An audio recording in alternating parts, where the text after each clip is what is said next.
বিহপুৰীয়াত কংগ্ৰেছৰ অভিনৱ প্ৰতিবাদ।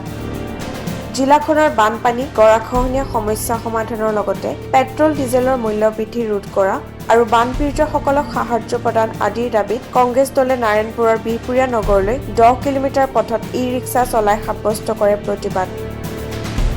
অৰ্ধশতাধিক ই-ৰিক্সাত উঠি দলটোৰ নেতাকৰ্মীসকলে ৰাজ্য চৰকাৰৰ বিৰুদ্ধে সাব্যস্ত কৰে তীব্ৰ প্ৰতিবাদ।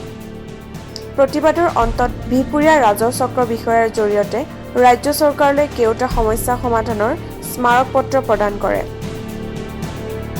উল্লেখযোগ্য যে কৰোনা ভাইৰাছ সংক্ৰমণে ভয়াৱহ ৰূপ ধাৰণ কৰাৰ সময়তে সমষ্টিবাসী ৰাইজৰ দুখ দুৰ্দশাৰ প্ৰতি লক্ষ্য ৰাখি এই প্ৰতিবাদী কাৰ্যসূচী হাতত ল'বলৈ বাধ্য হয় প্ৰাক্তন বিধায়ক তথা নিখিল ভাৰত কংগ্ৰেছ কমিটিৰ সাধাৰণ সম্পাদক ভূপেন কুমাৰ বৰা।